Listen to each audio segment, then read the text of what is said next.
Welcome, everybody, to a Delco Nerd Network podcast. My name is Anthony Rigucci, and here with a few friends from the Delaware County area, we get in a basement and we talk about a certain topic. Today's topic is going to be the Game Awards 2023 predictions. Here to discuss and predict, as always, the triple threat, Chris Trio. Gooch, we're coming up on two of my favorite times of the year. Yeah. One of them is the Game Awards. Yeah, the absolutely. Other one is, of course, Christmas? my birthday. Oh, actually, yeah, okay. Because it's the year. It's the best year, of the best day of the year. I should say. 28, right? Yeah, 28, and December 7th, the same night as the Game Awards. He really likes doing it around that time of the year, Jeff. Which I don't mind. I like it. I like the first week of December. I have to be actually. constantly reminded that I can't watch the Game Awards this year. It's actually like, dude. Gooch called me. And I had to console him for 2 hours. Let's just talk about that really quick. I won't be able to host my annual, Game Awards thing because I bought tickets for Mother's Day for my mom to Andrea Bocelli, who's like what's the song from the Catalina Wine Mixer? Time to Say Goodbye. Mm-hmm. That's Andrea Bocelli. He sings that song originally. Say goodbye. Yes. Yeah. That's Andrea Bocelli. So we're going to see him, and I no forethought about this. I'm like, oh, December, cool. It's so far. When did you make the plan? June. Yeah, I mean it's so far. And I was like, it might as well be another planet. Like I remembered it. My mom was like, oh, remember Andrea Bocelli's coming up. I'm like, yeah, it's on a Thursday, or like it's on. I knew it was a weekday night. I knew it. And I was just like my mom said that, and I like wait, first week. My that's when it happened. And I like checked the date. I'm like, oh my God. I'm like, I can't believe I fucked up. I did this. I mean, I did this. This is my fault. But yeah, so some scheduling conflicts, dude, very adulty things. We're gonna miss Kojima. Yeah. GTA 6? Well, I mean, I'll be watching. Yeah, you'll be watching.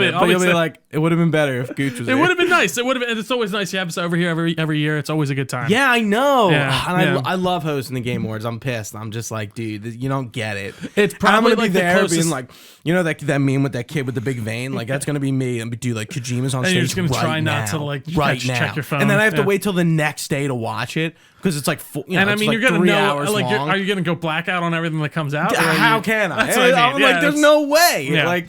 But I'm just gonna be, dude, I'm gonna be late. The FOMO, it's real, man. I'm like not in good shape.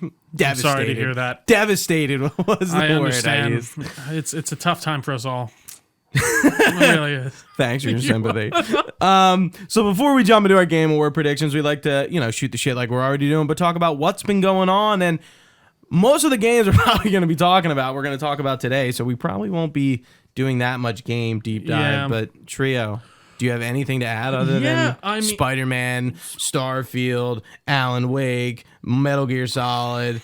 I have AC Mirage in here.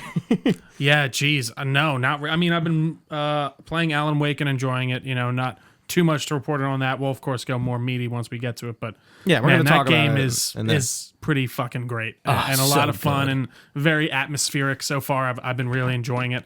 Other than that, just watching some stuff. Gen V, I finally finished up on. I don't know if I talked about that since I finished. No, dude. We haven't recorded a monthly since like the begin. I would say like the first week of October. Whenever I got back from Iceland, it was like the week after. It's been a while. But yeah, no, I really enjoyed it. I mean, listen, if you like The Boys, I think you'll like it a lot. It's the characters are a lot stronger than I would have expected.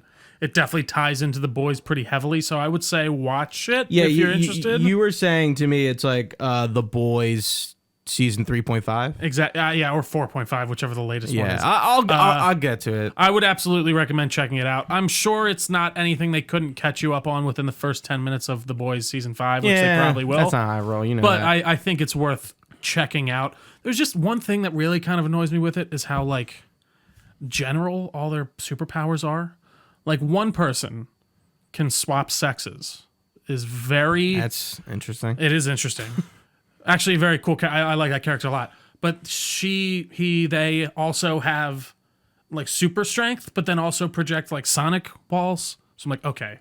Then another guy like So like they have you like a unique ability, but then on top of it, it's like strength. Yeah, but then some people don't have that. Some people, like a girl, can just make you do things by touching them by her touching you and so that's like Spider-Woman stuff. Yeah, a little bit like influencing and influencer powers. Exactly. And there's some really interesting kind of plot elements to use with that. But yeah, I would highly recommend it. I think it's a lot of fun. This was a little bit in October because of the Halloween stuff, but I was playing a ton of horror games as well as I watched Talk to Me, which is a very good horror movie. It came out pretty recently. It was getting a lot of buzz. It's about like a bunch of friends who do like a seance with like not a mummified. Ouija board? Not a Ouija board. It's like a hand. You grab the hand and you say "talk to me" and like that's the plot, and some spooky things ensue. But it's not a mummified hand, but like it's literally a severed hand. What's the word I'm looking for? I guess it is mummified. I don't know what you're trying to say. Either way, like it's a real hand. A petrified. Yeah. Like it's been to a morgue. What do they do at a morgue before you are going to go in the ground?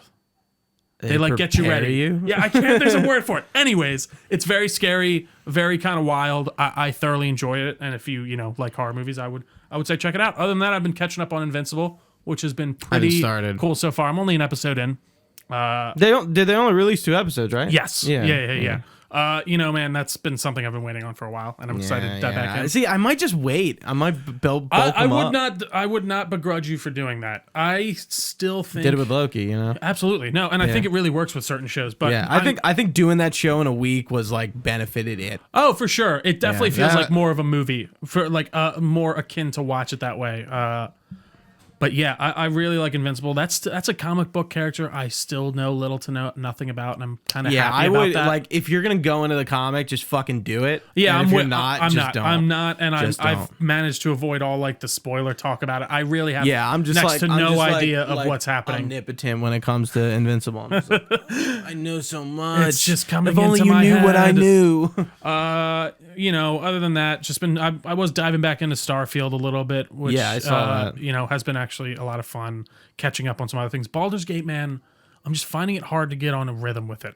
Like I got back into it last night, but I did. This is your thing. Yeah, and I kind of went with it a little bit more the other week. I felt like I was on a good roll, but now I got to a spot where just the combat, it really does take it off for me. So I don't know. We'll see how it keeps going with that. But Gooch, what have you been playing? I got 2 platinums to update you on, Trio. One that I got today, one a little bit a while ago.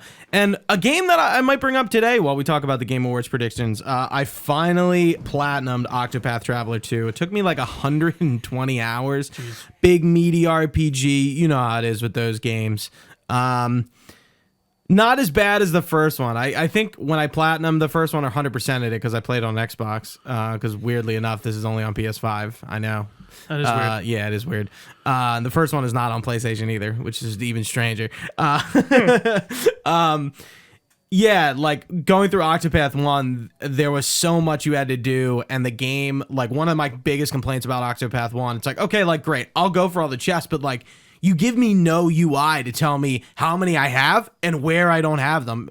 Same with like bestiary, things like this. I'm like, where is this information? Some quality of life like, stuff. I'm totally fine with getting all the chests, but like when I have to keep a spreadsheet, that's right, to figure out like all like 600 chests, and I forget one, and I miss one, and I got to go back, and that's what I had to do a lot with Octopath 1. Luckily, Octopath 2 still doesn't have any of this quality of life, but doesn't have those trophies. Well, that's good. Just like, finish the game, get all the stuff, get the super boss, whatever. Nothing crazy difficult. But a lot of people really like this game to enough where they were like, like game of the year. I heard a lot of people say Octopath 2 was their game of the year, which is strange because I was like, I think I like Dishonored 2.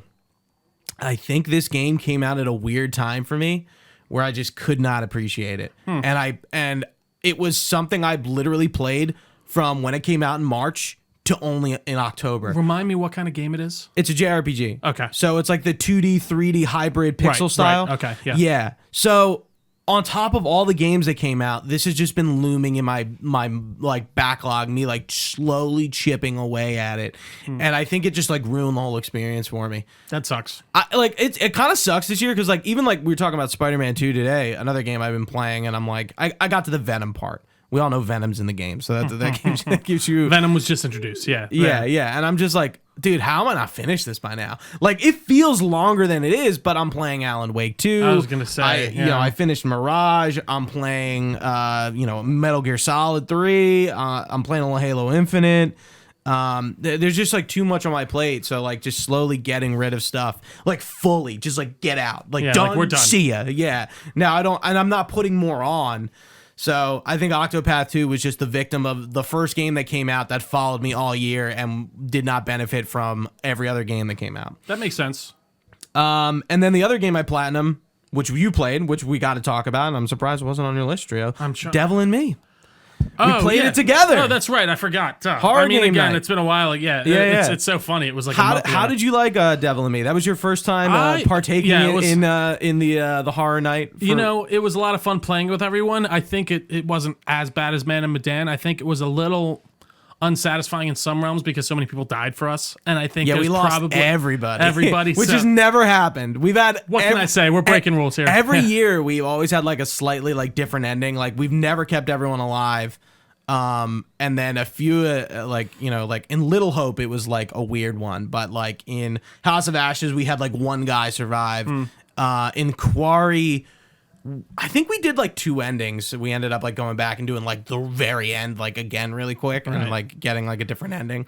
But I think it was like a few people. Like I think actually one person died in the quarry. Now that I think about it, and this we just lost fucking everybody. Everyone went down the tube. Yeah, I mean, I think those guys over at Supermassive, make some really amazing and interesting stories for the most part. Yeah, I love how you can kind of play it in that party style too. That's the first time I've ever done that. It's so fun. I think it's very different and interesting. I really think I know those games like they're kind of long, like 7 hours. Yeah. But I really feel like when you have like a group of people and you're all kind of talking about the story as you're going, and like there are some places that are just like gameplay and like you can shoot the shit and you're talking about it and like I think it really enhances those experiences. I totally agree for those games. Yeah, I do want to play House of Ashes too. That's all. I got it it was on sale. I got it for like $5. So I just need to literally play. And Devil in Me is right up above Man and Medan. It's not bad. It's just like not the best. Yeah, I don't know. It's a bit. You know what it is? I think it's a bit base because it's about H.H. Holmes. So it's like serial killer. Yeah. Like you're in a house, you're getting killed. Like there's no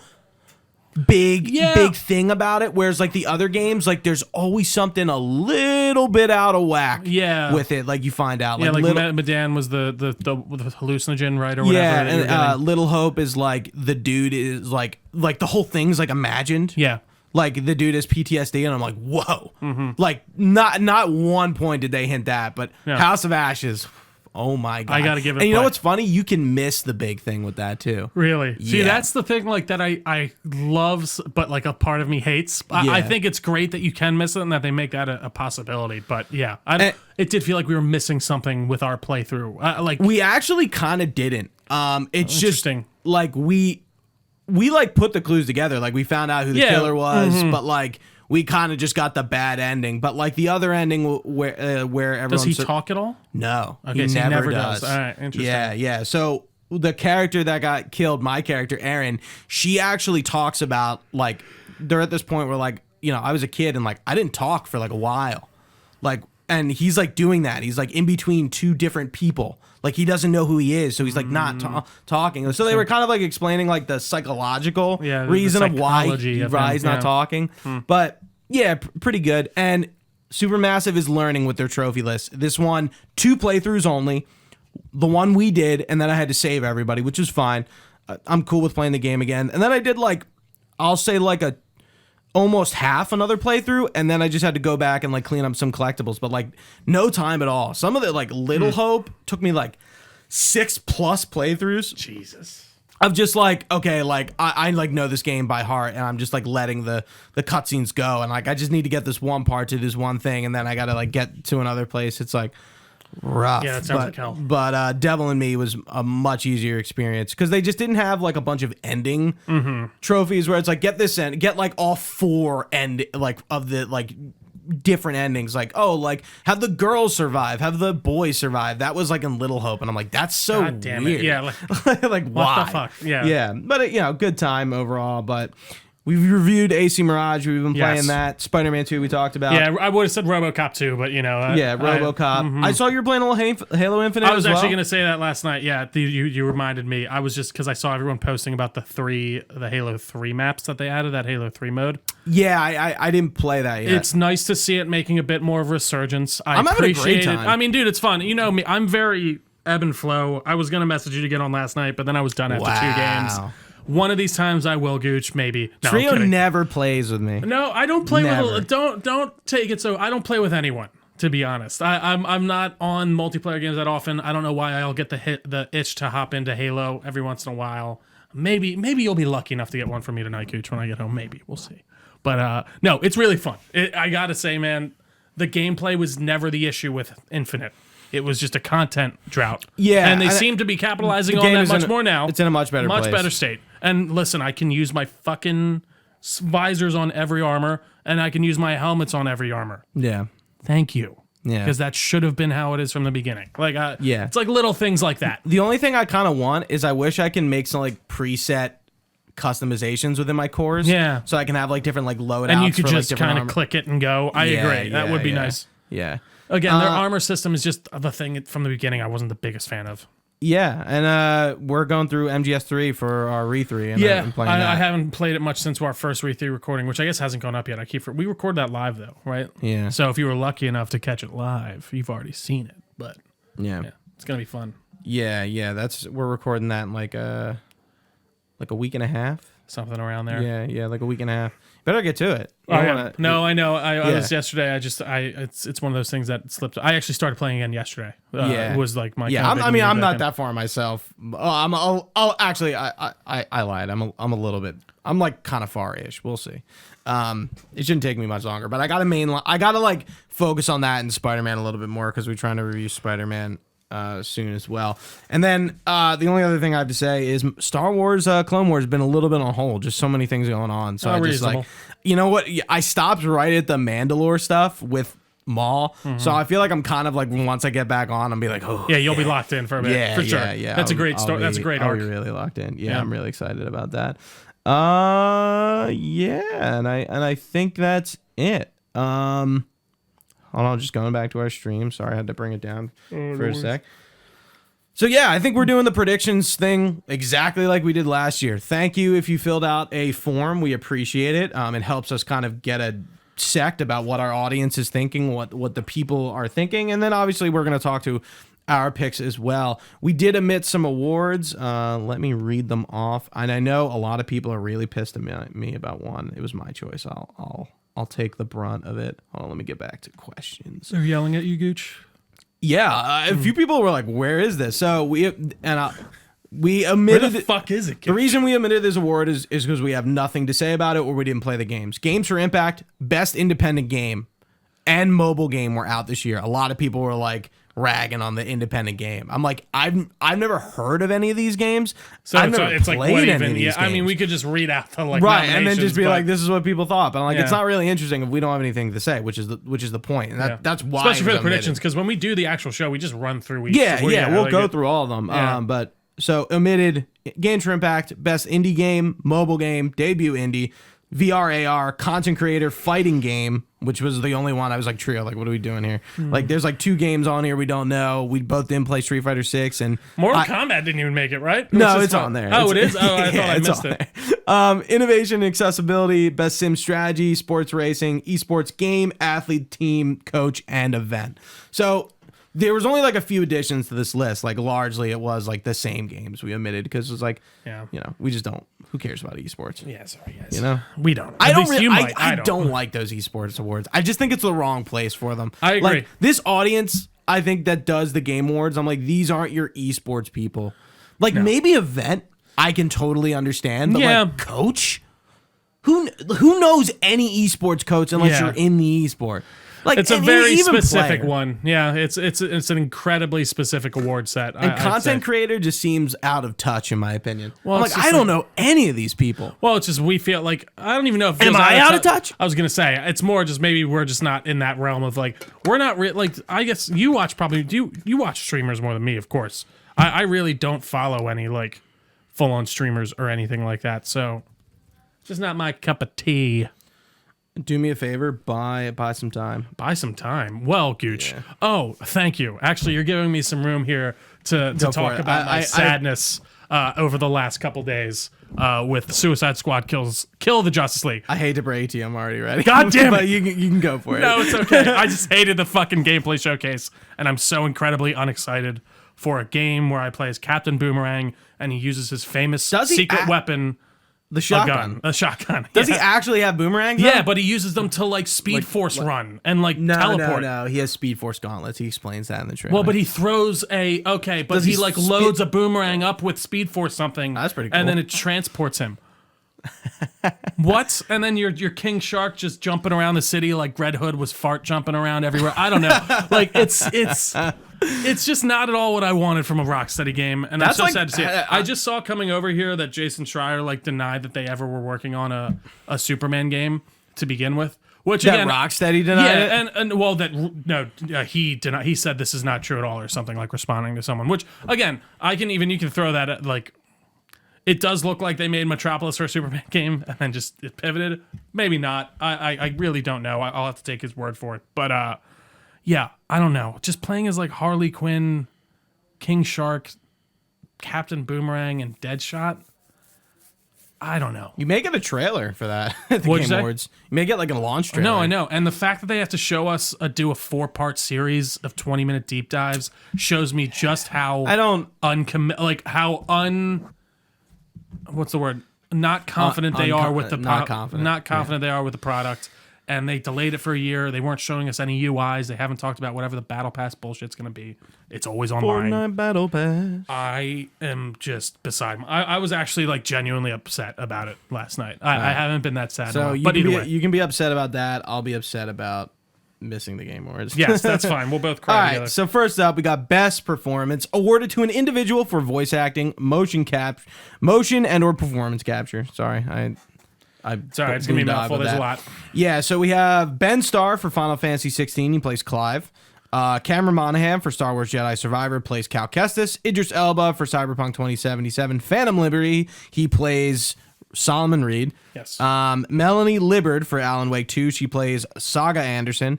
Neil Newbon for Baldur's Gate 3. He plays Astarion. And Yuri Lowenthal, of course, the titular Spider-Man in Spider-Man. The man in the Spider-Man. Tria, who'd you vote for before I read him off? Mr. Cameron Monaghan. I think he was my favorite performance without a doubt this year. Yuri's fine as Spider-Man. Yuri for me, it's like we've seen him before. As but it's not even like, that.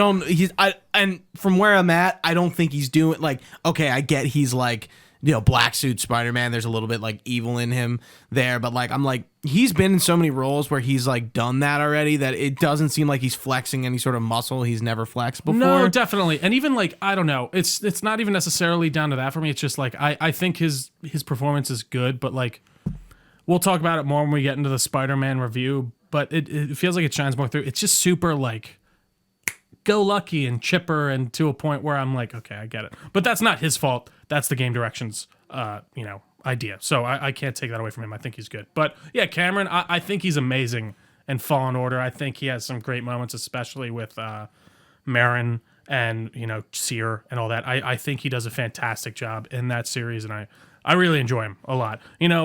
Solomon Reed, he's great, of course. He's an actor. Idris, he's so good that like Mr. Elba. I almost feel like it's like a cheat to give him. I think Mads Mikkelsen won the year he was nominated for Death Stranding, but like I haven't played Phantom Liberty yet. I kind of want to get to it before the Game Awards happens, like at least a little bit. I voted for Ben Starr just because I think one, I really enjoyed Clive in Final Fantasy 16, but two, I think there's always every year one game, one voice actor from the I actually like Baldur's Gate, like all of them have become kind of popular. Sure. But like a voice actor kind of like breaks the barrier a little bit and becomes more than just the voice behind the character. Like Ben Starr's presence on like Twitter has been like a lot, and he's been like really active and stuff. And like he's like the Mario stuff, like Clive's voice. Like I think he also he won the Golden Joystick. That's like cool. A British award, so he already won that. Love it. Neil Newbon to be nominated was pretty interesting. Like, is he Astarion? Like, doesn't like good voice acting, great character. Doesn't jump out at me as like an award-winning thing, but he does have 40% of the vote from our poll. Oh wow, he is in the lead. So with Yuri Lowenthal and Ben Starr tied for 20%, and then 10% to Cameron Monaghan and 10% to Idris Elba. So like everyone kind of has a tick in the race. Besides Melanie Liburd as Saga.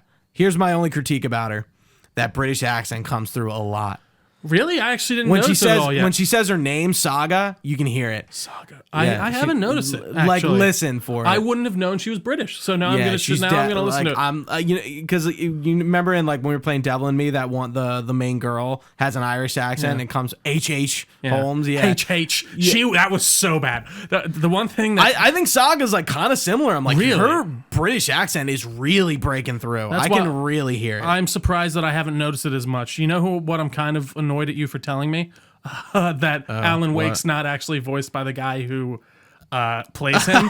So like, I don't know why when you're doing like the live action cutscenes, I'm like, I wish I didn't know this, because now I feel like I'm like paying attention to like, is this matching correct? Like, I don't know why it was like really heavily on my mind, but I think Cameron definitely takes that one for me for sure. I will listen for Saga's breakthroughs though, because I think it's not that one in Devil and Me. Hers is so bad. Like, it's every 2 seconds. I would think Saga's kind of comparable. I really got to... Oh, damn. Okay. All right. Yeah. All right, next up, Best Ongoing Game. Awarded to a game for outstanding development of ongoing content that evolves the player experience over time. So let me tell you right now, this award is copy-paste from last year. Same awards, except Destiny was taken out and Cyberpunk 2077 was put in. So we have Apex Legends, Cyberpunk, Final Fantasy 14, Fortnite, and Genshin Impact. From our poll, to 60% of the vote, and this was my vote too, Cyberpunk 2077. I believe I voted for that. What were the other choices again? I'm sorry. Apex, Final Fantasy 14, Fortnite, Genshin Impact. Yeah, I definitely did do Cyberpunk because that's the only one I even really... We had 30% for 14 and 10% for Fortnite.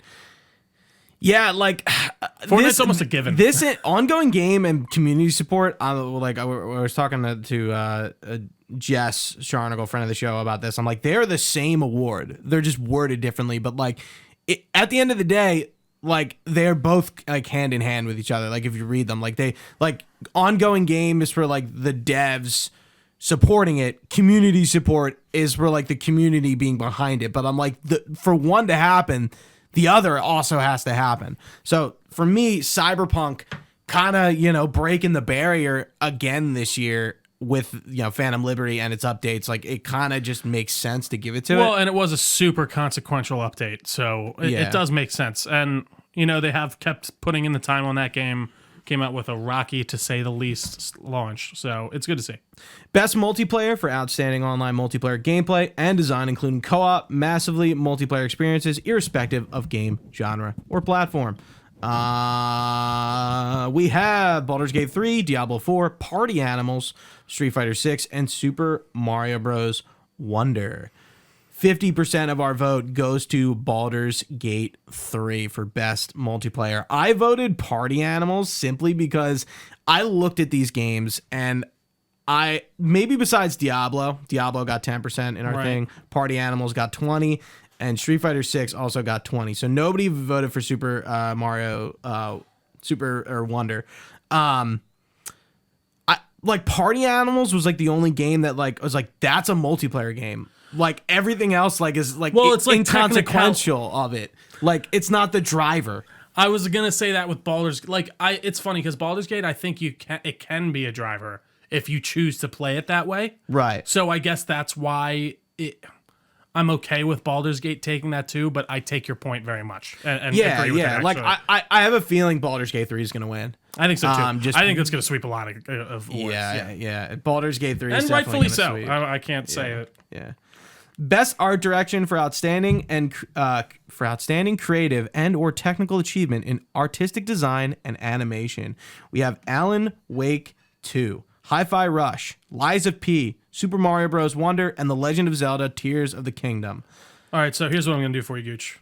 Take Zelda off that list because it's the same thing. I don't get it. I agree. I don't know what the fuck. What art direction? What are we doing here? Yeah. Anyways. Yeah, we've already seen that. You want to talk about a snub of this year for art direction, I feel? I really think Starfield? Atomic Heart deserved an art direction. Let's go, dude. I totally forgot about Atomic Heart.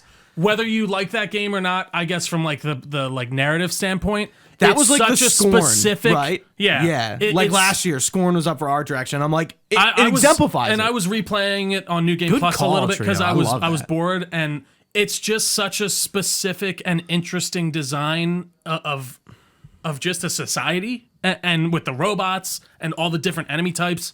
I really think that deserved to be in that slot somewhere for sure. And I think Zelda you can take or leave out of that. And even like I don't know, I need to see Wonder. Well, I need to see Wonder. Like it's a Mario game. Yeah, but I think what you art can, direction? I think you can maybe tweak that a little bit more depending on like is it 2D? Yeah. I need to see Wonder. I should have looked into it more, but I don't know. I can lend that a little bit more courtesy from Zelda, which is like. There are new designs. Don't get me wrong. There's a lot, but we've seen it. It just feels very familiar, already. Right. Whereas like something like an Atomic Heart feels so different and new and out there. I mean, I think the award is clearly between Lies of P, Hi-Fi Rush, and Alan Wake 2. 3 games that have like very distinct looks. Lies of P feels. was, I think, my choice for sure. Alan Wake 2 was mine. Hi-Fi Rush had 30%. Lies of P also had 30%. Alan Wake 2 had 10%.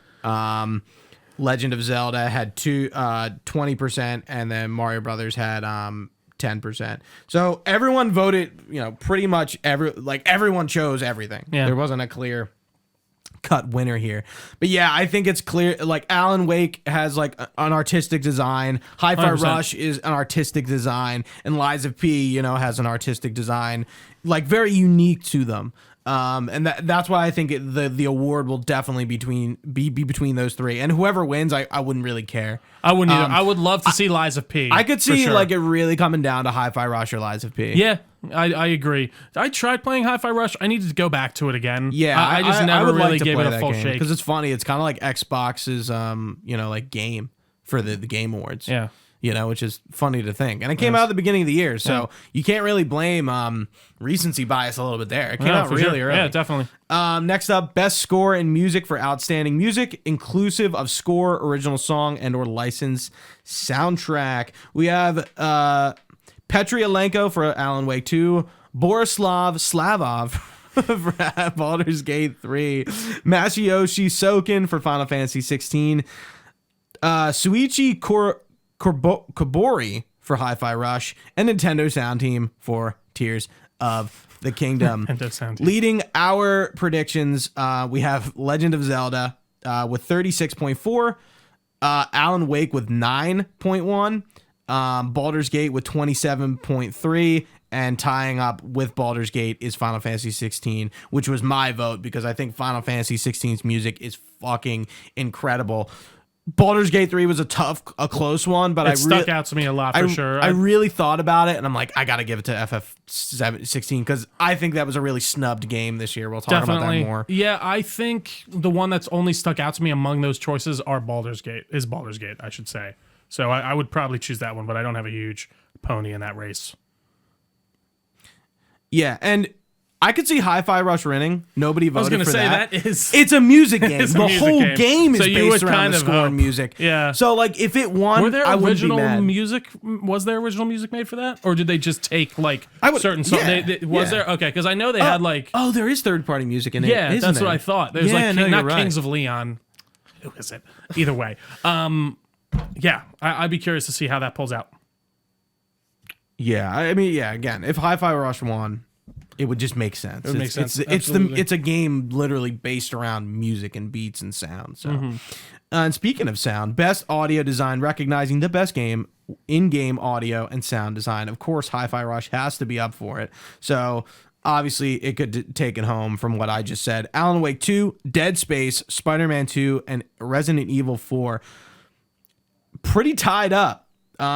Resident Evil 4, 22.2, as well as Spider-Man Hi-Fi Rush, and then leading it off, Dead Space with 3.3 or 33.3% of the vote. So the only game that wasn't voted for was Alan Wake, which is kind of surprising actually. So it was between Dead Space and Alan Wake for me, personally, because there are. I would agree. I gave it to Dead Space. I did too. I think a lot I know it's a remake, and I'm gonna fight against the remake thing with RE4 with Game of the Year, but I do think they did a pretty decent job, like recreating like those iconic sounds. We are absolutely going to have that fight later. Not fight. We're going to actually probably agree on it. I'm saying that fight with the Game Awards. It's a big fight. But I do think like the sound design thing is I guess, maybe not, because they are taking inspiration from the old game and just kind of retooling it. But man, when you're walking through that creaky fucking just like, disgusting sounding Ishimura while you hear like the engines going off in the far distance, it really kind of settles you in and makes you feel like you're in that ship. They did a fucking fantastic job with that. Yeah, and it's the only award Dead Space is up for. Like, if Dead Space was Game of the Year, I think I'd have to take my own life. But even see, I'm in that boat with. Like, come on. But like, you don't feel that same way of if you mean like Resident Evil and Dead Space were part of Game of the Year. Yes. Okay. I would be mortified. Yeah. Because like I don't know how RE4 is fucking up for Game of the Year. That's insane. Yeah, we'll talk about it. We'll talk about it when we get to it. Next up, we have Best Adaptation. This is a returning award from last year. I fucking love this award. Recognizing outstanding creative work that faithfully and authentically adapts a video game to another entertainment medium. We have Castlevania Nocturne, Gran Turismo, The Last of Us, the Super Mario Bros. Movie, and Twisted Metal. And Trio, who do you think has the most votes for this one?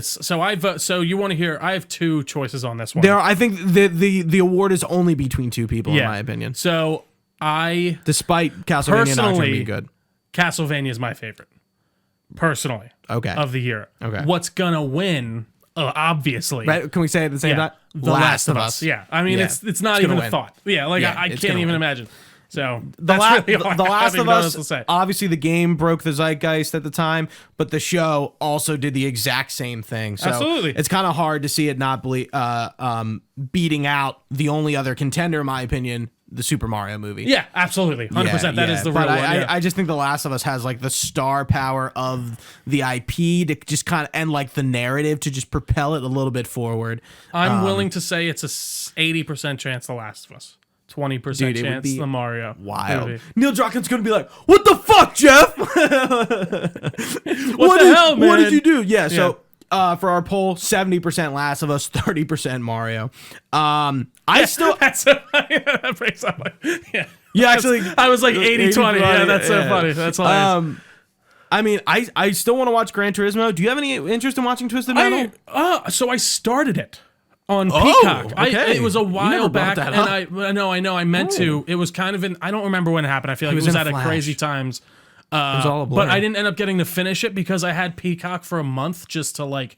I can't remember why. I had like a free something, and then it went out, and I never got back to it. Yeah. The first 3 episodes were good. I enjoyed it actually a lot. I listened to the spoiler cast of Sacred Symbols talking about it because I just wanted to know what's going on, be informed. Sure. Yeah, but I didn't hear a lot about it. Neither did I hear Gran Turismo. I heard Gran Turismo's or it's fine. Yeah. I'm gonna take a drink. Please do. Yeah, Gran Turismo, I want to check it.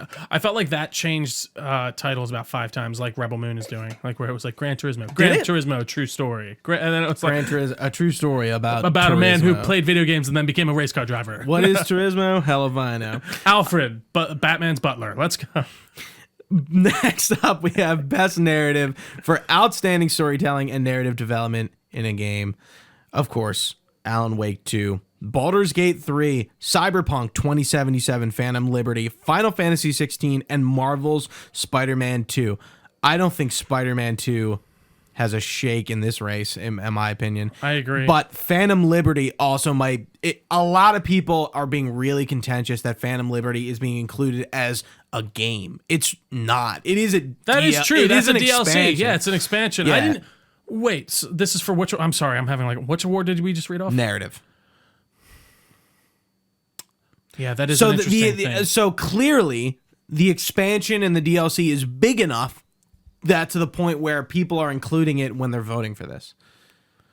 Which I don't know. I get, but it's like kind of not fair to a full game. That does feel a bit slippery. Yeah. I think it is an interesting conversation. So who did you vote for? Best narrative. I think I went for, in my mind, like the real choice I think is Baldur's Gate, just because of how crazily well that apparently interweaves so many different choices and things throughout the world. What were the other four now? I'm trying to think. Alan Wake 2, Cyberpunk, Baldur's Gate, FF16, Spider-Man. I think I voted for Baldur's Gate. Out of those, and 50% of our polls. I would have liked to see Jedi Fallen Order on there. So, like, I don't know, like, even like Hogwarts. Take out. I think bring it up, Hogwarts Legacy. We got to talk about Hogwarts Legacy. We're gonna get to it at the end. Yeah, I don't know. Like, I now that you've brought that up about Phantom Liberty, I am finding myself agreeing. Yeah, because I think it's a fair point. I can't help but be like, where is the best DLC or best like additional content? Like I think I have to feel like we had a best DLC award at some point in Jeff Keighley's video game awards for years. Something like I'm like that had to have been an award at some point. Yeah, because you would think, right. You would think. And then we had 30% go to Alan Wake 2. I was an Alan Wake 2 guy. I'll explain that in a sec. And then 20% to Marvel's Spider-Man. So nobody voted for FF16 and nobody voted for Cyberpunk on our list. Marvel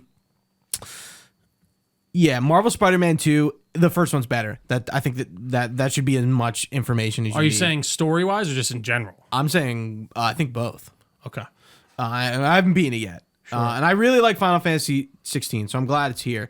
But Alan Wake 2 is such a unique experience. This is this is Sam Lake's auteur showing a little bit. Like, nobody's ever going to make another game like this. Its narrative is so interesting and so cool. And what Remedy is doing with Alan Wake 2 and what they've done with Control and the first Alan Wake, like, it's like a masterclass in storytelling. It just feels so quality. So I just couldn't ignore it. And Baldur's Gate 3, great story, but it's just, it's a good RPG. I think Alan Wake just sets itself apart from the rest. I would say Baldur's Gate, just from what I've seen, is a great RPG to a degree, especially in the way of how it tells its story. But like, just to bring it back to Alan Wake, by the way, they made that game for how much do you think, Gooch? The second one? Yeah. I'll ballpark you a 25 million. Oh, okay. No, that not 50 million, 70 plus advertising. So, wow. They wait. They 70 million total with marketing and everything. Oh, okay. That is apparently supposedly not possible if you talk to many other game developers and some very high budget. I'm looking because I heard them talking about it on Sacred Symbols, and I Googled it. So this is on Wikipedia. I know, like, Control was made for, like, next to nothing, too. And that's a really fantastic game. So, like, I don't know. I think Alan Wake 2 is just an amazing example of having a story you want to tell and just making it the game. And it doesn't have to be this big, wide, crazy thing. It's nice to play a single-player game that's kind of linearly taking me along. And guess what? I have a gun and I have a flashlight. And that's it. Yeah, I got some inventory. There's some really interesting expanded upon from the first one, but it doesn't feel like it's trying to do like 17 million things. This could have been Alan Wake 2 open world where you're driving around and hitting darkness nodes in every corner of the fucking like map. Like, I don't know. I have to go up the tower to unveil the darkness and take out the I'm node. Alan Wake, and I write. I'm a writer. There's no one else here. I don't know. I think Alan Wake, Gooch, maybe going back, I think I would switch my mind to I want to see Sam. I'm not going to see it live. I want to see Sam Wake get up on that stage and be like, and take a sip of his coffee and then just fucking walk off. And then just kind of get like his face. Do you think Sam Lake's an attractive man? Gooch, I think he's fine. Tell me he's not good looking. He's not good looking, but he has like a very not particular is not the right word. He's got a face that right? And it's and you know what? It's very recognizable. I see Sam Lake and I'm like, that's Sam Lake. That's a guy I want to be. I want to have a coffee with this guy. Yeah, no, absolutely. So would I say he's attractive? Sure. I just think he's pretty attractive. And I'm not gay. I'm just saying. But we're not gay. We're just saying. No homo. I would go. We on a have date to say without- that after, or else you would think so. Sam Lake. Best community support, recognizing a game for outstanding community support, transparency, responsiveness, inclusive of social media activity and game updates. Again, I think this just goes on ongoing, but here we are. Baldur's Gate 3. Baldur's Gate 3, Cyberpunk 2077, Destiny 2, which definitely ain't winning it after those layoffs and all that bullshit. Final Fantasy 14 and No Man's Sky. No Man's Sky definitely ain't winning, and nobody voted for it. I don't have a pony in this race. Baldur's Gate 3 with 50% of the vote for us. All right. 20% going to FF14 and 3% going to Cyberpunk. I voted Cyberpunk because I think it has made a lot of strides, and I think it is something to recognize. Yeah, definitely. Also, on the other hand, Baldur's Gate 3 kind of did the same thing, because if you didn't know, it was in beta for a long time, so they had to listen to community support and kind of, the epitome of that almost. The reason that game was not a mess when it came out is because it was in beta for like a year and a half, 2 years. So that's something to recognize. Again, I think Destiny 2, FF14, No Man's Sky, you guys have had your time. Get the fuck out of here. Well, I think it shows you how kind of irrelevant this award is. Exactly. That like they have to use the same things every year. Right. And like at least like, again, I think you combined an award like this with ongoing, and you kind of make it more meaningful and actually do games that came out maybe in the past 2 or 3 years, like. Yeah, I don't know. Like cap yourself. It's just a weird Final award. Fantasy 14 is like a fucking 10-year-old game at this point. It's a weird award. Yeah, I don't know what it's really for, to be honest. Come on. Most anticipated game, recognizing an announced game that has demonstrably illustrated potential to push the gaming medium forward. Chris Trio. Our nominees are. I'm a nominee. No. Okay. Yeah. Our nominees are Final Fantasy VII Rebirth, Hades 2, Like a Dragon Infinite Wealth, Star Wars Outlaws, and Tekken 8.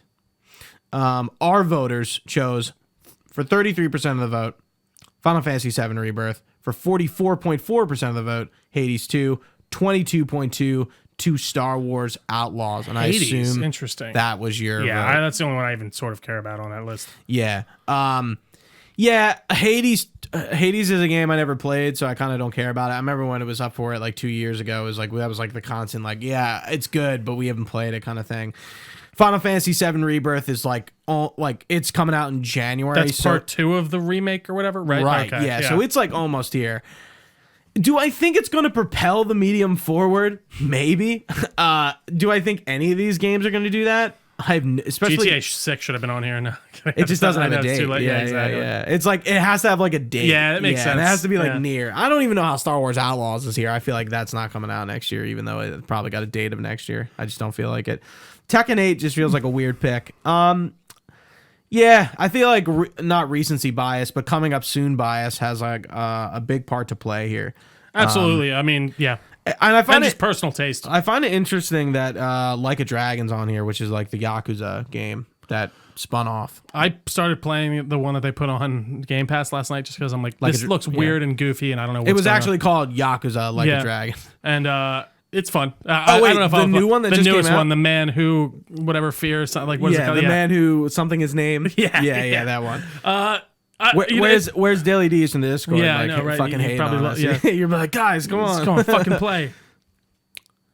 What do we got next? Yeah, I felt like that listing could have just been stronger. Like Final Fantasy VII, but like it's coming out in like 2 months. I just don't know what else even could throw on there. Yeah. Like again, we you think blew next our year's whole gonna load be of real light? Probably. Yeah, I mean this year was such a banger. I mean it was. Excuse me, I'm sorry. It was just the backup from all the pandemic madness. So that really just kind of all exploded at once. So I'm curious. Yeah, I don't really know. Chris Connor, thank you for correcting me. February, but still, 2 months away. 2 months. Well, it's like 4 technically. You know what I mean? I'm like going from like whatever. December. 2 months, 6 months. Best 4 months. action adventure game for best action adventure game, combining combat with traversal and puzzle solving. So that was something I kept in mind, was like the traversal and the puzzle solving. What combines all that stuff? The nominees were Alan Wake 2, or R, I should say, Marvel Spider-Man 2, Resident Evil 4, Jedi Survivor, and Tears of the Kingdom. I voted Tears of the Kingdom, and so did 63.6% of our audience. 9.1% was Jedi Survivor, and 27.3% was Spider-Man. When it comes to gameplay, puzzles, traversal, it seems like Tears of the Kingdom is your bag, and it does it really well. Alan Wake 2, its combat is not something I would praise. Sure. It's serviceable and it's there, but it's not something I'd be like, wow, let me tell you about the combat in Alan Wake 2. Yeah. I think Jedi Survivor is easily my go-to for this because I just feel like it marries it all so well, and that combat to me is so much fun and such an interesting kind of evolution of what we got from the first game and the different stances and all the different Jedi powers and everything. And you start that game feeling fully powered, which I really appreciate. I didn't feel like I was just thrown back down to level 0 to restart and relearn all this bullshit. Yeah, I don't know. I thoroughly enjoyed Jedi Survivor. The only game that I don't think belongs here is Resident Evil 4. What traversal in Resident Evil 4? I think you don't. Did you play RE4? Yeah, of course. Yeah, I was like, we reviewed. Yeah, we reviewed that. I'm not taking that stuff too literally. I kind of am, but it's a part of it. It's part of it. No, even Alan Wake 2, it's like not really a part of, but like think about it. The traversal in Spider-Man 2, the traversal in Jedi Survivor, the traversal in Tears of the Kingdom. You can apply that to all those games. That's true. So that's a fair way to start eliminating, I think. Yeah. I mean, it's something to think about. No, that's fair. What is Spider-Man without that web swinging? Well, of course, but what's Spider-Man the character without web swinging? Yeah, true. That's a key part. Exactly, for sure. Yes, yeah. And they're doing it well. It's not like it's like, Spider-Man 2, the video game from like 2003. Which where apparently pretty like, No, I think that one you actually did shoot buildings. Maybe not. I can't remember. No, I think you're right. But like nothing. Spider-Man 1, you were just on like random weird buildings, and the clouds were like underneath you. Yeah, so you couldn't even see the street. Was that Carnage? Who was doing that? I can't remember. Yeah, you were like on top of the buildings. Yeah. Wild. What a way to write that into your game. Yeah, I could see Tears of the Kingdom just mopping up the floor with this, like our audience predicted, and as well as I did. But not you, Trio. I'm not again. Are we coming at these from the angle of what's gonna win or what's our choice? I think it's kind of both. See, that's kind of what I've been given. Yeah. See, my choice was what I think is going to win. I see. What compared to what I played, I'd probably put Jedi Survivor. I see. But like I know that's not going to win. I see. Yeah, I'm using my industry knowledge. Fair. What should be on this list, in my opinion, which was snubbed, Final Fantasy 16 should be here. It shouldn't be for best RPG, which, hold on, let me look back, is up next. We're going to be talking about it. And I mentioned this on the review. I don't know if you remember, but I really tried to make it hit home. Final Fantasy 16 is like barely an RPG. It is an action-adventure game. That's what I heard people with RPG-like say. elements. Mm-hmm. It's all about the combat and the combos. That's not an RPG thing. And I get it. They, I think when Jess like pulled out the press release and we were reading it, and they were like action RPG, like they're kind of like treading the line here. But like I think when it came down to it, I feel like the committees who voted on this kind of fucked up with this. So, like obviously it's not Jeff's fault. These are the people voting for this game. Still waiting on our invite, Jeff. Anyways, yeah, when is DNN the little guy gonna be speaking up? Best role playing game. Up next, for the best game design with the player-rich character customization and progression, including massively multiplayer experiences, we have Baldur's Gate, Final Fantasy 16, Lies of P, Sea of Stars, and Trio's boy, Starfield. 80% of the vote goes to Baldur's Gate 3. It's going to win. Yeah, I mean, it doesn't. No question. It's going to sweep all these. No question about it. 20% of the vote, went to Starfield. We talked to that. We had our whole review. I am definitely liking that game more than Baldur's Gate, but I think it's just from it's a big part of it is from the play style, as I've alluded to many times here. But yeah, Starfield takes that for me for sure. But Baldur's Gate's gonna win. Absolutely, yeah. Like there's no doubt in my mind. Yeah. It's a shame. Like I heard Sea of Stars is kind of like an old school JRPG that a lot of people loved, but it's like the indie of the group. Right. Like it's gonna get trounced. Lies of P is the same thing. I feel like it's the rookie of the group. It's just gonna get trounced by these AAAs. Yeah, I just don't think anything pales in comparison to Baldur's Gate 3. It's a game that has, pierced the zeitgeist this year, has introduced a lot of people to CRPGs and D&D, so it's kind of hard What's to ignore. What's CRPG again? Computer RPG. Oh. Yeah. Wouldn't that just be turn-based RPG? It's an old school term that it was like D&D like games that were only on PC. Yeah, it's an old term that people just still use. You learn something new every day. Best action game for the best game in the action genre, focused primarily on combat. What do you know, Trio? Pretty obvious. Armored Core 6, Fires of Rubicon, Dead Island 2, Ghost Runner 2, Hi-Fi Rush, and Remnant 2. 57.1% of the vote went to Armored Core 6 with 42.3% to Hi-Fi Rush. I think Hi-Fi Rush wins this. I feel like Armored Core 6 is a bit more niche. Yeah, even though it's a From game. You played Dead Island 2. No. No, I played... what's the other zombie game? I'm forgetting. Dying Light. Thank you. Yeah. I was like... That was last year. I was going to say. I was like, that's what I thought this game was. I'm like, yeah, this is kind of like a bum category. I think it's between Hi-Fi Rush and Armored Core, but I think Hi-Fi Rush will win it. Like, do you think like a Spider-Man should... Or like Spider-Man or Jedi Fallen Order would be in there? Like... but it's a game like... I guess Spider-Man has a narrative. Sure, I guess that it's more focused on. This is like combat, and I know Hi-Fi Rush has a story, but combat is the big draw. Right, yeah. Armored Core 6 is the same thing. Makes sense, but it's focused on combat. I'm picking up what you're putting down. Yeah, right. yeah. Well, Trio, we've come to the best award of the year, as always. Best family game.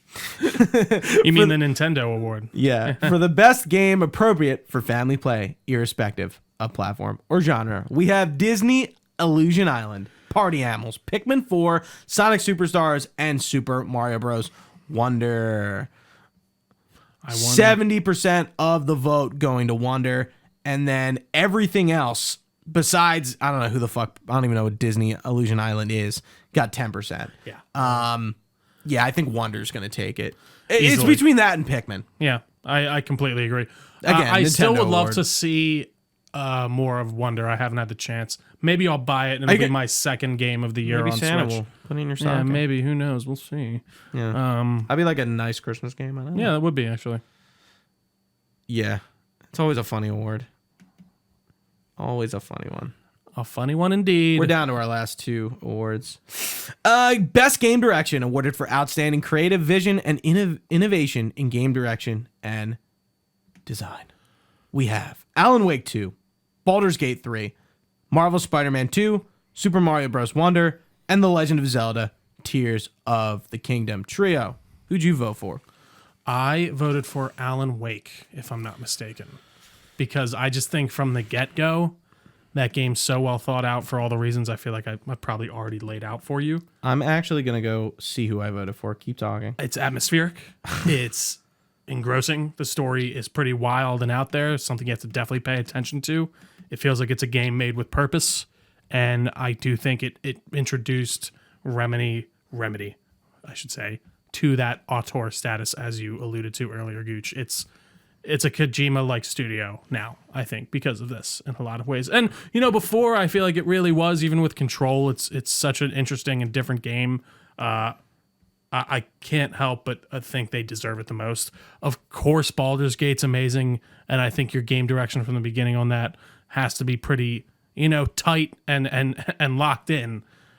But they do have that kind of, I wouldn't say privilege, but it is cool that they can have that early access time to really sit there and think about what they want to do with the game. But Gooch, who'd you vote for?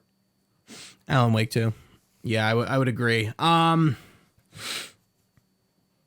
Again, yeah, I think it's that auteur uniqueness that Alan Wake 2 has that really set itself above the rest. Again, I think this award is probably going to fight with Tears of the Kingdom and Baldur's Gate 3. I think it's going to be really close. I feel like it should only fight with Baldur's Gate 3, personally. I know it's not going to, and I know Zelda's going to be up there. But, like, I feel the similar way about Spider-Man, of, like, they did have that world to work with first. They did have a bit more of a setup to go with.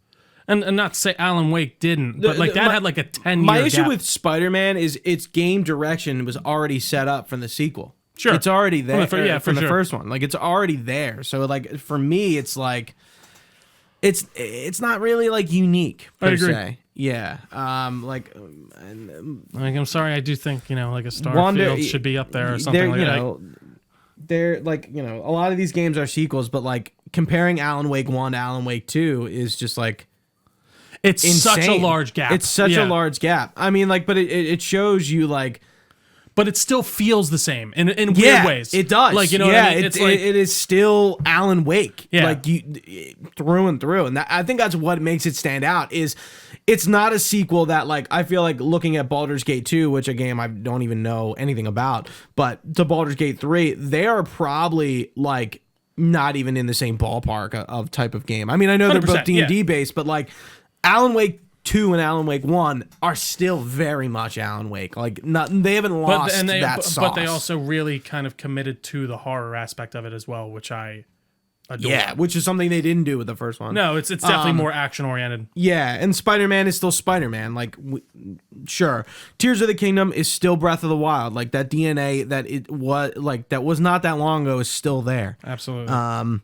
But I feel like Tears of the Kingdom will kind of come out on top. So makes sense. To go with our conversation, 40% to Alan Wake, 40% to Baldur's Gate 3, 10% to Tears of the Kingdom, 10% to Wonder. So what's Wonder? Wonder. Mario. Oh, I'm sorry. Like, what's I'm like, Wonder? what's a Wonder? Yeah. Who? Mario what? All right. Is it the big boy? The big boy. Game of the year. Recognizing a game that delivers the absolute best experience across all creative and technical fields. We've talked about them. Here they are again. Alan Wake 2 by Remedy. Baldur's Gate 3 by Larian Studios. Marvel's Spider-Man by Insomniac Games. Resident Evil 4 by Capcom. Super Mario Bros. Wonder by Nintendo. And The Legend of Zelda Tears of the Kingdom by Nintendo. What do you think our audience said? Like, give me percentages. And you, sorry, who do you think has the most? Well, let me make this a little easier for you. Who's taking it from our audience poll? Yes. Zelda? No. I'm sorry, Baldur's Gate. Yes. Yeah, duh. I don't know why. 81.8% of the vote. Yeah. I voted for Baldur's Gate 3. Again, Alan Wake 2 is great. We've been praising it this whole time. But and we have a few write-ins that really just exemplify exactly what we're going to talk about. Baldur's Gate 3 just broke the barrier, just like Elden Ring did last year. It's hard to argue with it. I totally agree. Tears of the Kingdom did that. It held the zeitgeist for sure. But it's a sequel. Yeah. Wonder, not even on the same playing field. Resident Evil 4, it's a fucking remake. Spider-Man 2 is a sequel. Well, Baldur's Gate 3 also a sequel. I don't think a sequel. Alan Wake 2. I was going to say, I don't think a sequel negates you innately. It's just more how much you are truly changing the formula. Here's why I think it negates it. Right. That's what I mean. Because it's been such a short time between, like, realistically between Spider-Man 1 and 2. But, like, guess the game that defined what Spider-Man is Spider-Man 1. So it stands out because we've never had it before. And I do think the thing that holds it back a little bit is the setting. And I think it's an issue that I feel the setting of Spider-Man. Okay. I think it's an unfortunate That's such an interesting thing to say. Because it doesn't hold it back, because Spider-Man should be in New York. That's where Spider-Man is. Especially, and I think Spider-Man, that's true in the sense of if you want to do an open world Spider-Man game. I think you can tell a Spider-Man story anywhere in the world and make it interesting and do different things, but you then have to make the game more linear. So Spider-Man starts out at a kneecap, or Spider-Man 2, I should say, by having to kind of exist in the same space. And, they expand it, and they gave us Queens and all that stuff, and they gave us the web wings to explore, but, like, I do think that unfortunately takes away from it, whereas you get something like, my favorite example to use to compare to this is the Arkham series. And I talked to you about this, Gooch. Mm-hmm. It starts off very organically with the setting of Arkham Asylum itself. The next one is able to really kind of open up and take you into a more open world space and really change the game with Arkham City. And then you get to the even larger space of Gotham City itself that you can build even more on top of, where I do think it's tough for Spider-Man to do that. And I don't know. I don't feel like there was the same type of evolution that we see in something like an Alan Wake, for instance, or another sequel that maybe I can't think of right now. I don't think it negates it outright if it's a sequel. It just depends on what that sequel does and how transformative it is. And I could actually, I think, say the same about the remake shit to a degree. Because, listen, if you want to put like Final Fantasy VII's remake in there for a Game of the Year slot on a different year, I'm a bit more open to that. It's much more transformative. Right. It's not just taking what we had before and making it one-to-one. Right. Final Fantasy VII original and the remake are like absolutely nothing alike. The only thing they have the same is obviously the narrative. Yeah. There's a bug down here. Oh. I was like, dude, I thought you were just making a face. No. But when you get to something like a more one-to-one remake like Resident Evil 4 or a Dead Space, you're walking on choppy ground, and I don't agree with putting that in the nominations at all. No, I know Resident Evil 2 was part of it before. I looking back, that shouldn't have been in there either. But I think that was a slower time also. Right. Like, let's talk about the snubs real quick. Hogwarts Legacy should be in Game of the Year. I agree. With how well it sells. I actually don't think it needs to be in any other award category, but I think it fuck RE4. Hogwarts Legacy or Final Fantasy 16. And I know Final Fantasy 16 isn't perfect, but I think it is a really good game. I think there are 4 to 5 other games that you could logically slot in that place. Or even Starfield. I agree. For your case. I mean, I wouldn't think so, but you know. No, exactly. No, I mean, if it was there, I wouldn't complain. That's what I'm just saying. I feel like there are other, take out the Starfield of it all, even Hogwarts. Like I think that there are many more worthy original titles from this year. That and not even like, okay, it's a sequel, but like it's a remake, and it's like you said, how close it is to the original. They changed a few. Like little we've already things. made this game and had its opportunity like 17 years ago. Like it doesn't deserve to be with Alan Wake 2, and Baldur's guess what? Gate 3, I'm sorry, Spider-Man, Zelda. Dead Space is a superior remake. That's all I'm gonna say. It's from its lighting, from its graphics, to its gameplay, to its tight experience. I don't know. I just think Dead Space takes it in every way, and that's not to speak to the originals. I just think Dead Space feels like a true next gen remake, whereas RE4 feels like something I could play on my PlayStation 4, which apparently I think you can actually. So. Wait, what did you say? I was saying, like... No, just the last part. What can you play on your PS4? I can, Resident Evil 4 looks like I could play it on my PS4. Oh, right, which I can play on my PS4. Because again, that is something to think about. I think Alan Wake is the best looking game this year. I think Dead Space looks better. Okay. That's just... We can agree to disagree. That's just that's my piece. But like, Nintendo games don't have the graphics category. They look great, sure. They're artistic, but like... And like Spider-Man, it looks good. It looks great, actually. It looks awesome. But I can't wait to talk about the faces in the review. I cannot wait to talk about these faces. But the game, like the models, dude, there's a big moth down here. It's not huge, but it's flying. Might be a around. mosquito, actually. But No, I don't know. Get it out of here. Yeah, like Spider-Man, like I think like Starfield suffers from ugly character models. 100%. Like, and you know, Baldur's Gate 3, everyone looks great. And it's a great looking game. But I think Baldur's Gate 3 is better gameplay than Alan Wake, personally. I disagree with that for sure.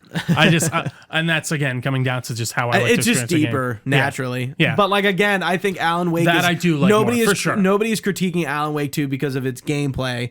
I think people would critique it because of its story.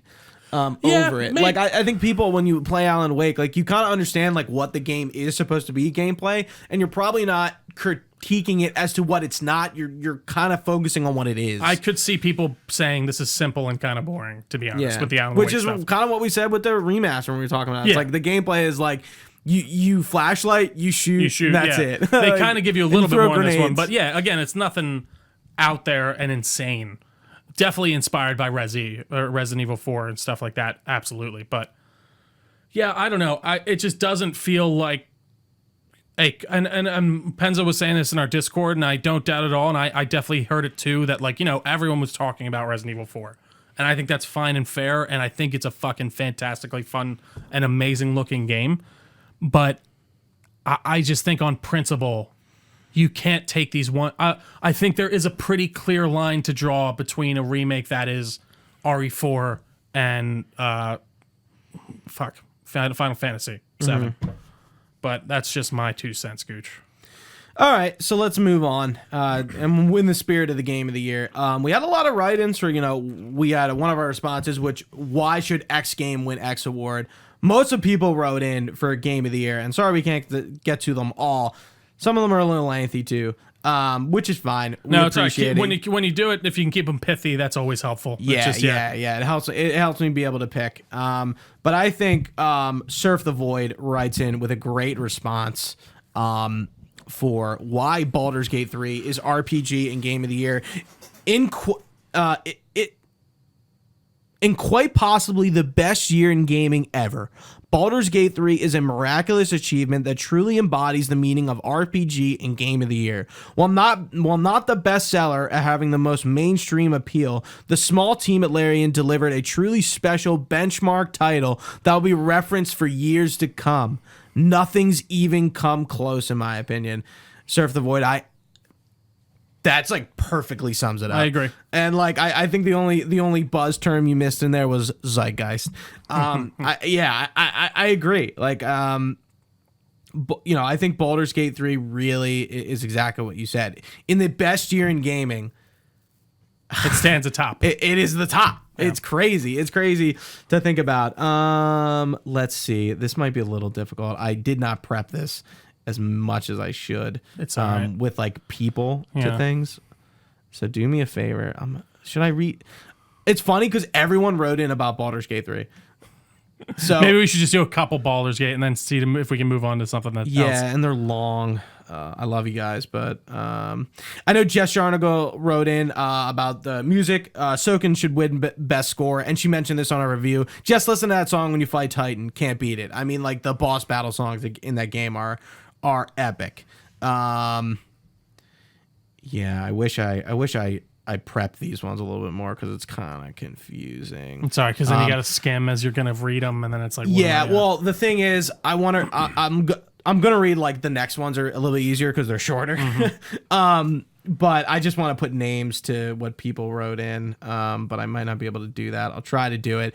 Well, this one is I am not gonna read any names out because so many people wrote it in. What do you think will be announced? I mean, say it. GTA 6. I mean, everyone wrote in. Well, but GTA it's like 6. The only reason I'm thinking that is just, and it's so obvious, it's because they said early December is when you'll get the first trailer. I mean, I don't think Rockstar needs an event like that to unveil it. No, they'll do it as you keep on their saying own that. accord. But can I make a counterpoint to your point? Please. This is not the same Rockstar. You knew. No, that's true. This is not the same team. It's not the same people. I don't think that, but Dan Houser is so. I don't think that type of stuff changes. They've stayed this secretive. They've said, and I do think I could see them seeing the Game Awards as a big draw now, and truly something that's been kind of established for a few years, and maybe feeling a bit more comfortable doing that. But dude, they love their Game Informer. They love their fucking. They do. I don't know, Vulture covers for some reason or something like that. Like I don't know. Maybe and you're right. Don't get me wrong. They are very different from the Rockstar before. So maybe I could eat my words and I'm hopeful it will be there. Because dude, are you kidding me? GTA 6 announced fully on my birthday. Gooch, I'll take that in a minute, my friend. Yeah. But like, happy birthday. Yeah, exactly. Thank you, Rockstar. It's only been 10 years. My favorite quick sidebar, the meme of Vince McMahon, like when he's just like, no. It's like someone was like my buddy when he asks to play GTA 6 after waking up from his 10-year coma, and he's just like, so good. But that's the big one. I don't know anything else. We had somebody write in something Spyro related. And I really like that because now that Activision is under Xbox, I feel like Toys for Bob became like a Call of Duty team. Yeah, that is funny. Which that is wild. Sucks. I know. They did the Crash stuff and everything, right? Yeah, those were really good, I would too. love to see a new Spyro game. Yeah. I love the remakes. I would love to see that. Yeah, I forgot. I own them. Those are really fun. Obviously, Death Stranding 2 is going to be at the Game Awards, hopefully. And if Kojima's there and it's not Death Stranding 2, it's going to be his Xbox game, or it's going to be Overdose, whatever. I think that's the Xbox game that he's doing. I think he'll be there. He was there last year. He hasn't showed Death Stranding since last year. We'll see. Yeah, I think he'll be there. I'm trying to think about what else. If we got Hellblade again, I'd just be like, dude, can we just like fucking Shut see up. this game? Yeah. This is the third time you've been at the Game Awards. Yeah, because it was there last year. Trying to think of what else is like could be there. I mean, we'll probably, we're gonna get some out of Elder park. Scrolls 6. We're gonna get some out of park shit, like maybe Fable, the new Fable game. I would like to see that. Yeah, like a yeah. full real reveal, like of the gameplay and stuff. Yeah. Phil Spencer comes out on stage and is like, He waves his magic sword. right? He's like, His penis. you asked, we're delivering. Yeah. So we had a lot of comments on awards omitted. Omitting indie games awards is criminal. Someone wrote in. And somebody's like honestly, that was all the comments were about the indie games. It's simply because we didn't play them. It is And nothing, we just have nothing to say. Like, right. and we'll go over the award when it happens. Like, Right, we'll go right. through it. We just don't. We're pieces of shit. We only follow the mainstream guys. We only follow what's on the zeitgeist, not under it yet. So, what can I say? So just get with it. Yeah, get with us. Yeah, Come on, brah. it's funny when Jeff did the best debut and best indie game. I'm like, I don't know any of those. Yeah, like I at don't least know some of like most years, like I'm like, oh, like Signalis or There's something. you know, like something I recognize, Pentiment, whatever. Like I'm like, oh, I at least like I understand it. Like I've heard of it, I know what it is. But like with some of these, I'm like, maybe the year was just too crowded for indies. Maybe that's something to consider. Yeah. The AAA, punch 'em ups were just fucking all the little guys up. Absolutely. Like there was no room to breathe for these smaller titles this year. Before you jump to the next one, Yeah. I do want to go back to whoever said this is quite possibly the best year in video games. I think it 100% is the best year in video games, period, in modern history. Like before, like, you could get into like stuff like when the Sega whatever came out, or the first video game console came out. Like, this has just everything, and I know it's mostly come from the fact that a lot of stuff has been kind of built up and pent up since the old pandy rolled through, and a lot of things got delayed. But it was truly a one of a kind year. Yeah, Like, I think there's something there for everyone, and if there isn't, I don't know what kind of games. I think the years that people bring up as the best years in gaming are 2007 and 1998. I don't really think anyone else talks about any other years. And again, I guess like I'm more talking like even this. from like 2000 on, like modern day modern gaming, gaming consoles. Yeah, well, like do you mean like in the 20s? I guess from the like 2000s to the from the noughts to the 2010. Oh, okay. So the last 20, From the 20 years. Yeah. Okay. That's like, I guess, in the time that we've really been playing. Like, I think it's easily the best year of video games ever. Like, I had to nonstop ever, like, since I felt like Dead Space came out, I felt like the faucet didn't turn off. And I was being waterboarded with some amazing products. So what do you think was snubbed of an award or misplaced? You already talked about it a little bit. I just want to give you an opportunity to say anything else. No, really, I think the major Atomic Heart with game direction. Yeah. I had Final Fantasy with art 16. direction for Atomic Heart. Yeah. Yeah, that's what I said. I thought you said game direction. Sorry. I may have. Yeah. Art direction. Yeah. Final Fantasy 16 for game of the year and best action RPG, and shouldn't be on RPG. Or sorry, best action adventure should not be on RPG. Yeah, I just the big con for me is that Resi 4 nomination. I would put Starfield in there personally. I do think it deserves to be up there. Do you think But, Starfield could have been anywhere else? Yeah, Like besides maybe RPG and game of the year? maybe some art direction. I do love the look of that game. I think they did a really good job with their like kind of, as they said, NASA punk inspiration and things like that. It's very unique. Other than that, though, I get it. It's been a very divisive game, and I think the games that get put up for it aren't gonna be so divisive, and that's totally fair and reasonable. But really, the big thing is that I just think Resident Evil 4 shouldn't be in there, and I would put Hogwarts Legacy right behind that because that was the largest selling game of the year. I want to talk about Hogwarts Legacy towards the end, but Crimson writes in, and he says, I'm pretty all right with all the nominations outside of Phantom Liberty being nominated for a lot, which I personally don't agree with, especially since it's technically not a whole game. And I find it odd how Armored Core 6, Fires of Rubicon wasn't nominated for anything outside of Best Action Game, or Pizza Tower not being nominated for Best Independent Game and only Debut Indie. We had that conversation last year with Best Independent and Best Debut because Stray was up for both. And it's like, can you be both? I mean, like, I guess you technically can be both, but like, it's almost not fair because if you win Best Debut Indie, do you win Best? If you win Best Independent Game, and you're the best and you're also in the category for debut indie, you kind of just win both. It doesn't make any sense that because it should be one award. All the debut indies can be an independent game. Yeah, it should just be one award, in my opinion. Doesn't make any sense. I understand the debut indie. I do. It's just like it's a hard conversation to have. And then what was funny? Larian is an independent studio. So we're going back to the Death Stranding thing, where Kojima Productions is also an independent studio. So what does it like? Is it the price of the game? Like how much you spend on it, or like it's not the budget. That's because kind of funny actually posted a video because they were talking. Dave the Diver. I don't know if you heard this game. It's a game that came out that isn't it's a very small title, and the studio that behind it is funded by Nexon. They're a Korean company, and they're huge. Yeah, so it's really big. Yeah. But sounds vaguely familiar. The way they market that team that makes it, it looks indie. But like, if you actually look it up, the team who makes Dave the Diver has literally said we are not independent. They're up for independent game. It's a little weird. That is very. It's odd. a little weird. Yeah. I'm like, it seems like. I mean, I don't blame people for not knowing that, but like. No. At the same time, it's almost like whoever's nominated would be like, hey, is this okay? And it's like, no, we don't consider ourselves independent. It's going to be awkward if they win because it's like we're not an independent studio. We don't consider ourselves an independent game, and here we are accepting an award for the best independent game. It's a little awkward.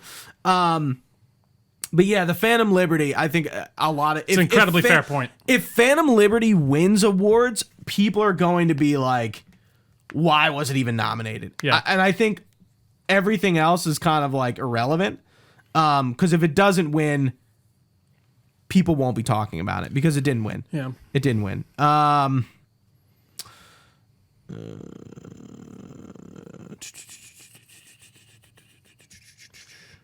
Can you buy me some time? I was thinking a little. Just look. I'm trying to since there are a lot more diverse ones with the snubs. I'm just kind of looking through. No, I like it. Names. Yeah. Again, if you want to talk about Hogwarts Legacy, I'll jump in a sec. Yeah, Hogwarts Legacy. I mean, dude, just based off of how large of a game that was, and I felt like how much of the like. I feel like we're using zeitgeist a lot tonight, but like, I mean, it's the mood it takes up. It's an important word. I don't know how it's not on there in any shape or form. And I know we were saying in Discord you don't think it has anything to do with the controversial stuff with that to be. I really don't. I do because I think unfortunately we said this before. This is an online issue. It's very annoying, but like in the real world, it doesn't matter. This stuff's based in online. And I think a lot of these people who wanted to vote, they didn't want to hear any shit from the annoying, crazy people who got Well, if you think about it, it's games industry people voting like that. Exactly. So but that's what I mean. Who do you think is... The people who are against Hogwarts Legacy are probably the people on these committees. Exactly. It's for those... I just think they don't want to be seen as like supporting that in any way. Right. And I think, honestly, the Game Awards were more than happy to just be like, well, let's not talk about it. But to not get like anything at all, especially Game of the Year, I think that actually deserves it 100% more. Like, especially than a Resident Evil 4. It doesn't make any sense to me. Eclipse Ed writes in, he says, honestly, for anticipated game, which was an award we kind of like, we were like stumbling on. He said he may be a minority, and I know we have some Persona fans in the Discord, so I wanted to read this off for you. Persona 3 Reload, he wished was in most independent game. And I think that's a tough award because there's always so much you can put in there. Mm-hmm. There's so much, but you have to pick 5. Yeah. So it's going to be the big 5, right? And like I guess in a way, Persona, it's a remake. Persona 3 Reloaded is a remake. But that logic should then apply to, Resident Evil 4, which Penza writes in about, and he says, I'm not shocked to see RE4 in Game of the Year nomination, but FF16 should have been there. I agree with you, man. I think Lies of P should have been in action adventure rather than RPG. I agree with that. As somebody who hasn't played it, I wouldn't know. 100% action RPG, Yeah.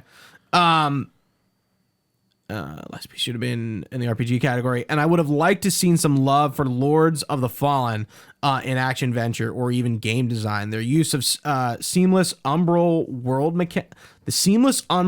mechanic just by holding up the lantern is honestly incredible. In a second, there's a whole other world in front of your character. It's been not getting the love it deserves in that sense. I don't even know what you're talking about. So Lords of the Fallen, there's like apparently like 2 worlds stacked on top of each I understand once you explained it, Yeah. but I think Lords of the Fallen is just definitely a victim of the packed year we've had.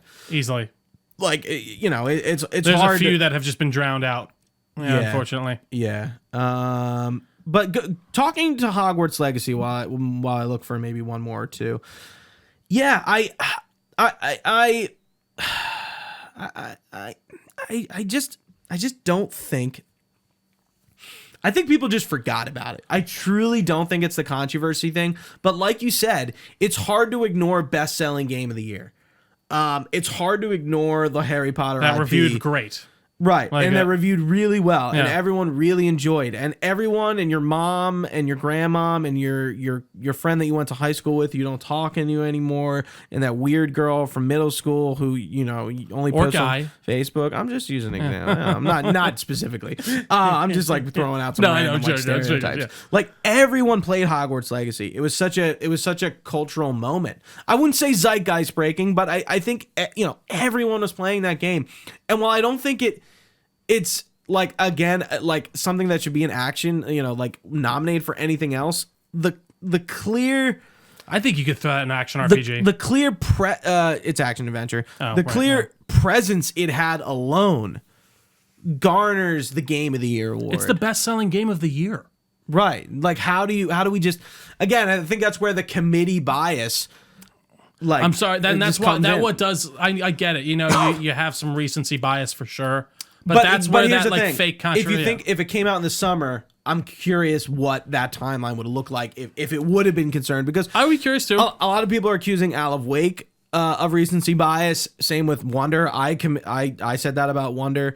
But like then again, like your Atomic Heart one, also beginning of the year, nobody is talking about Atomic Heart anymore. Yeah. But we were when it came out because there wasn't a lot coming out. Yeah.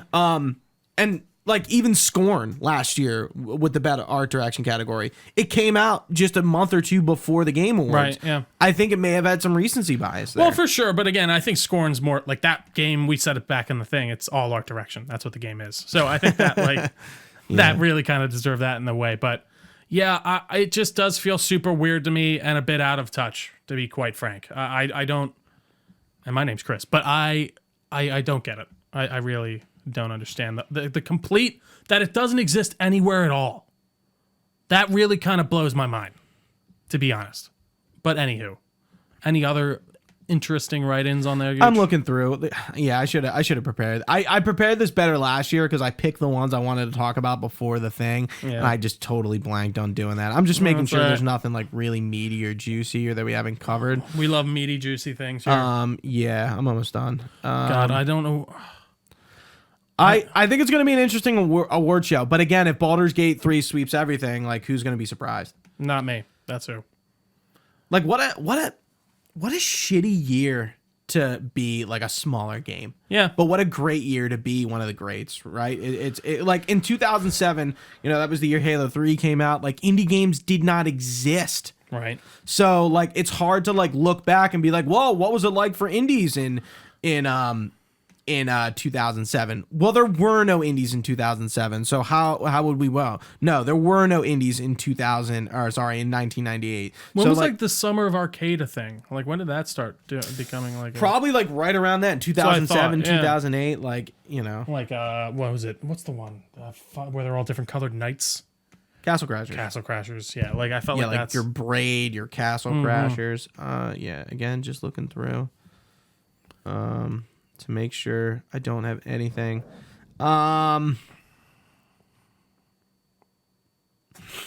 That's it. Awesome.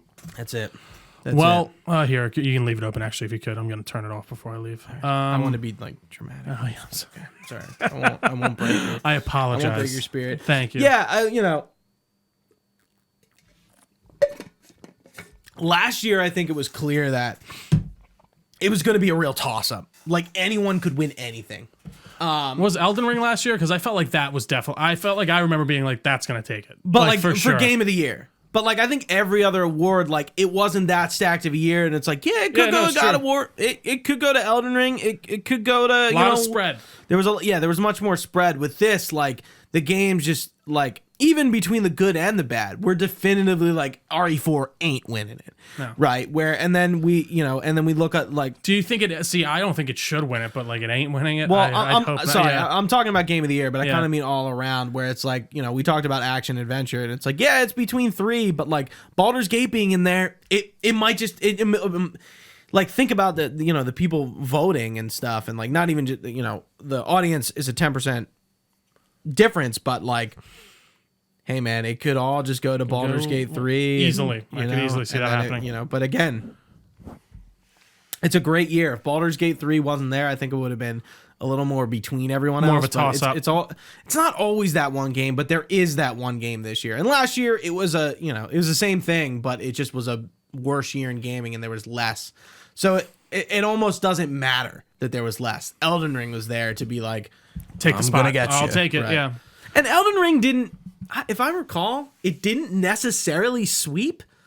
No, I think. But it won the awards that, like, people felt like it was going to. Yeah. Right. Yeah. Well, Gooch, it's been another fun time recapping before the Game Awards, as we do every year. No, this is the second year we've done this. Oh, is it? Have we? It's only the second year? I guess we've always done the show though, right? Like the actual coverage. This is the second year we've done like a pre-show show. I am reminded we need to take pictures before you leave. All right, good to know. So I have them. Fantastic. Well, thank you all for watching with us live on twitch.tv/Delco Network. If you've been with us, we really appreciate your time. You can find this podcast anywhere podcasts are found. Just search Delco Nerd Network. We're on all your favorite social media platforms as well, at Delco Nerds on basically everything. We got a Facebook page, Discord channel, all of that good stuff will be linked down below the video here. You can find all this information on our website, DelcoNerdNetwork.com. You can even email us, DelcoNerds@gmail.com. We'd be happy to get back to you. Please like, share, subscribe to the podcast. We really appreciate it when you tell a friend about us too. Goes a long way, helps spread the word. We really appreciate you guys being here with us every week. But for Gooch, I've been Trio. Thanks for watching, guys. Stay nerdy, and we will see you next time.